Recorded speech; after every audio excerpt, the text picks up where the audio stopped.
আলহামদুলিল্লাহ সমস্ত প্রশংসা আল্লাহ তাআলার দরবারে যে রব আমাদেরকে আজকে শিক্ষকদের বড় অনুষ্ঠানে উপস্থিত হওয়ার সুযোগ করে দিয়েছেন।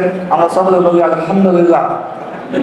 রাসূলের প্রতি ভক্তি ভরে দরুদ পেশ করছি।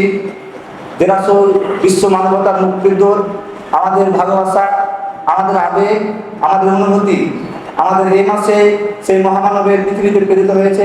এজন্য আমরা অন্তরস্থল থেকে হৃদয়ের সবটুকু আবেগ অনুভূতি উদ্ধার করে আমরা সকলে বলি আল্লাহুম্মা সাল্লি আলাইহি আল্লাহুম্মা বারিক আলাইহি। সম্মানিত উপস্থিতি, আজকে নবীন শিক্ষক বরণ অনুষ্ঠানে সম্মানিত সভাপতি উপস্থিত আছেন, নবীন শিক্ষক সহ সিনিয়র শিক্ষক উপস্থিত আছেন, প্রসাদপুর কামিল মাদ্রাসার সকল স্টুডেন্ট, সকলকে আন্তরিক সালাম শুভেচ্ছা। আসসালামু আলাইকুম ওয়া রাহমাতুল্লাহ।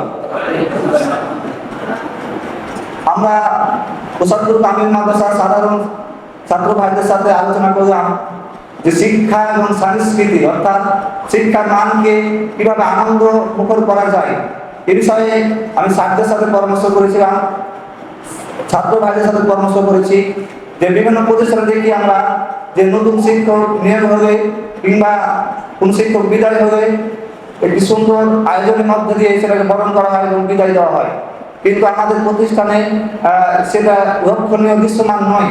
এজন্য আমি সবার সাথে আলোচনা করে প্রিন্সিপাল মহোদয়ের সাথে সাথে আলোচনা করে বিষয়টা আমরা সিদ্ধান্ত নিয়েছি। এজন্য যে আমরা অসবাই অবগত আছি যে বিগত 5 আগস্ট ছাত্র জনতা মহা আন্দোলনের মধ্য দিয়ে বাংলাদেশে যে একটা অরাজকতার সৃষ্টি ছিল, সেই বিষয়টাকে ছাত্র সমাজ যুদ্ধের মধ্য দিয়ে রক্ত দিয়ে জীবন দিয়ে তারা এই স্বৈরাচার শাসনকে বিরোধ করেছে। আমরা দেখেছি অনেক জায়গায় যে সরকার পতনের পরে বিভিন্ন প্রতিষ্ঠানে মাদ্রাসা, কলেজ, সরকারি স্কুলগুলোতে শিক্ষকদেরকে বিভিন্নভাবে অন্যায়ভাবে তাদেরকে নির্যাতিত করেছে এবং বহিষ্কৃত করেছে। সেটা আমরা ছাত্র সমাজে আমাদের পক্ষে কখনো আমরা মেনে নিতে পারিনি। এজন্য আমাদের প্রসাদপুর কামিল মাদ্রাসা সকল স্টুডেন্টের দাবি এবং ছাত্রদের পক্ষ থেকে আমাদের ছাত্রদের একটা দাবি আমাদের এটাই যে আমরা ছাত্র পিতামাতার পরে শিক্ষকের অবস্থান। পিতামাতা শুধু আমাদেরকে বাসায় দেখাশোনা করে, কিন্তু মানুষ হিসাবে মানুষকে গড়ার যে মেন কারিগর সেটা হচ্ছে আমাদের শিক্ষক মহোদয়েরা। এজন্য আমরা সাধারণ ছাত্রদের পক্ষ থেকে আজকের এই প্রোগ্রামের মধ্য দিয়ে আমি প্রিন্সিপাল স্যারের মাধ্যমে দিয়ে সকল শিক্ষককে একটি ছাত্র হিসাবে, আপনাদের সন্তান হিসাবে শুধু একটি আবেদন বলেন, অনুরোধ বলেন আমরা রাখতে চাই যে আমরা ছাত্র আপনাদের সন্তান সমতুল্য। আমরা এখানে শিখতে এসেছি, আমরা শেখার মধ্যে দিয়ে আমাদের অনেক ভুল হবে, অনেক ত্রুটি হবে। এজন্য পিতা হিসাবে, শিক্ষক হিসাবে যেন আমরা এই দেশ জাতি শ্রেষ্ঠ সন্তান হিসেবে আমরা পরিচয় লাভ করতে পারি, এটা আপনাদের মধ্য দিয়ে আমাদের সম্ভব। এজন্য আমরা দেখতে চাই যে প্রসাদপুর কামিল মাদ্রাসার অনেক ছাত্ররা বিভিন্ন বিশ্ববিদ্যালয়ে পড়ে, কিন্তু ক্রমান্বয়ে মাদ্রাসার ছাত্র বলে আমরা অনেক পিছিয়ে, কিন্তু আমাদের সকলের মেধা আছে।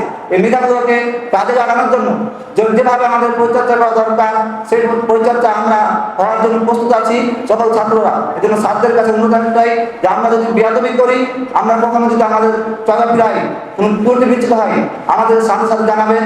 আমরা সর্বোচ্চভাবে চেষ্টা করব আপনাদের সম্মান দিয়ে আমাদের সেই সংশোধনীটা গ্রহণ করা। সর্বশেষ একটি অনুরোধ যে শিক্ষকরা আজকে আমাদের নতুন এই প্রতিষ্ঠানে এসেছেন, আমাদের সকল ছাত্রদের পক্ষ থেকে সকলকে শুভেচ্ছা এবং আন্তরিক জানাচ্ছি। সর্বশেষ যে শিক্ষকগুলো আমাদের আছে এখন সকলের দীর্ঘায়ু এবং সুস্বাস্থ্য কামনা করছি, আমাদের প্রসাদপুর কামিল মাদ্রাসার ভবিষ্যৎ উত্তর কামনা করছি। এবং সর্বশেষ যে কথাটি আলোচনাকে শেষ করতে চাই যে প্রসাদপুর কামিল মাদ্রাসা শুরু থেকে নিয়ে আজ পর্যন্ত যারা বিভিন্নভাবে অবদান রেখেছেন, অনেকে আজকে কবরস্থানে হয়েছেন, আল্লাহ তাদেরকে সর্বোচ্চ মর্যাদা দান করেন এবং প্রতিষ্ঠান গড়ার কাজে যে সোয়াব পায় আলাদা বেড়ে যায়।